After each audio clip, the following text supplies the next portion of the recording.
Welcome, friends. So I know we've been on a bit of a roll lately making syrups for pop, for soda pop.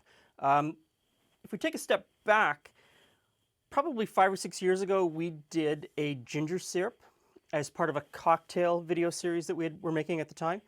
And since then, we've also built ourselves a little brewery in our basement, and we brew beer all the time. And one of the things I like to throw into that sort of brewing process is making naturally fermented ginger beer. And so in order to start that natural fermentation process, you need natural organic ginger root, like this.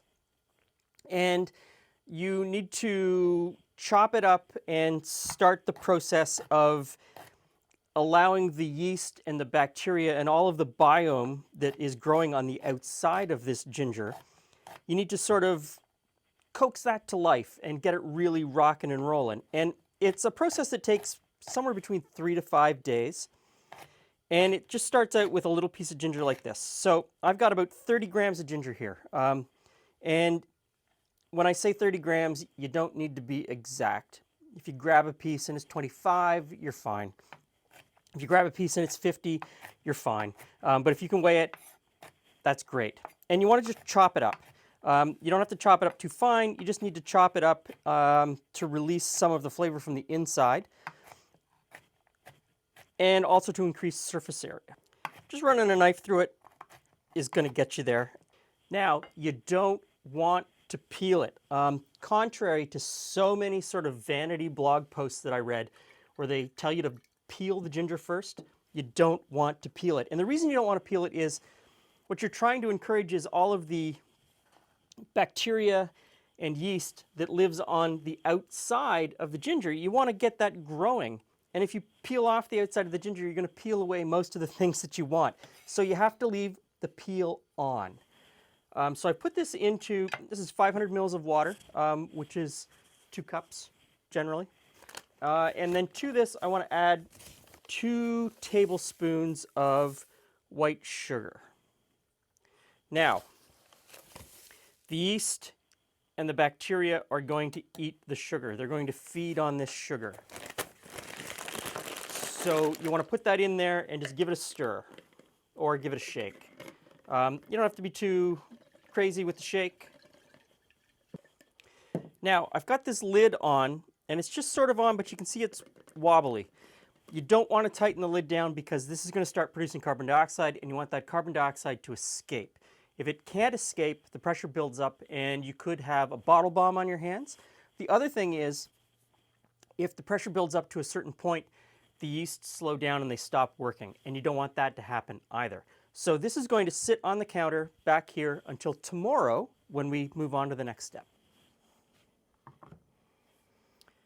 So on day 2, it's looking pretty cloudy, which is excellent. And it smells really gingery with just a faint wisp of yeast.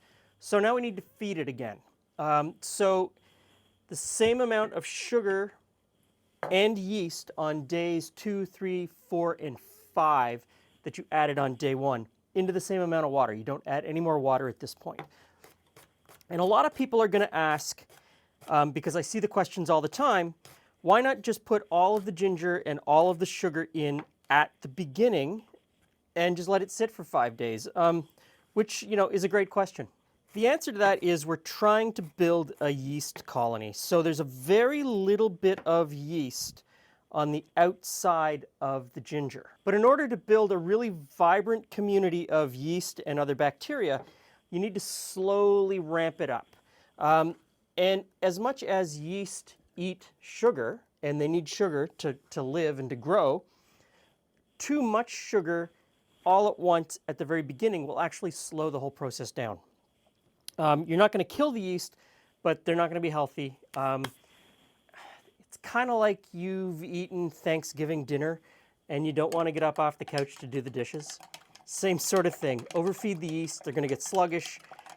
They're not going to multiply quite as quickly, and the whole process is going to get slowed down. So you want to stir this really well. I would suggest shaking it a couple times between feedings even. Usually, oh, here's my stir stick. I use a stir plate. Usually in this process, you don't want to add too much oxygen. But in these beginning stages, oxygen is your friend. So you want to get oxygen into the liquid and you want to release the carbon dioxide. You also want to keep the yeast in suspension. So stir it or shake it. If you home brew, you'll probably have a magnetism mixer like I have, or a stir plate.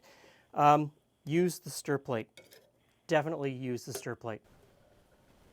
The stir plate is going to keep the yeast in suspension, it's going to release the carbon dioxide, and it's going to add oxygen to the liquid. And those three things will help you grow a yeast colony much faster. So just follow those instructions and I'll see you in another 3 or 4 days. 3 or 4 days later, what you have is gingerbug. And as you can see, there's bubbles working here, there's yeast, it's creating CO2, it's also creating alcohol, and you've got the perfect yeast starter culture for making naturally fermented, naturally carbonated ginger beer. And it's really easy to take care of this stuff. You're probably going to use somewhere between half to 2/3 of this in a batch of ginger beer. And we're also going to use it in a whole bunch of other things as well. A lot of different naturally fermented sodas. So you're going to use half to 2/3 of this.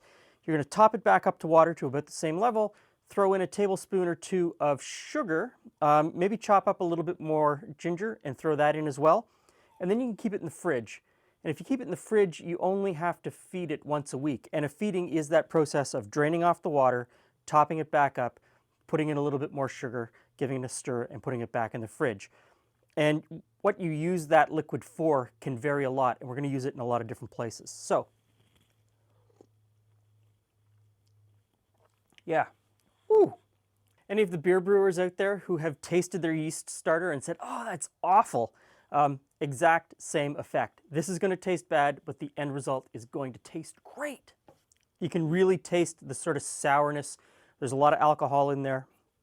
So there's the yeast, which is mostly Saccharomyces, probably, wild beer yeast. There's probably some lactobacillus in there adding to the sourness, but no one really knows until you give this to a microbiologist and they test it, and then they can tell you what's inside. And what's inside mine is going to be different than what's inside yours and inside someone else's.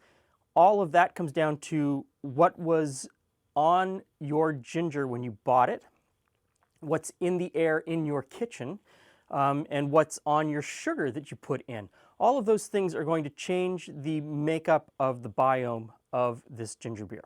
So now that we've got this, come on back and we'll make our first batch of ginger beer with it, and we'll also see what other great things we can put this in. Thanks for stopping by. See you again soon.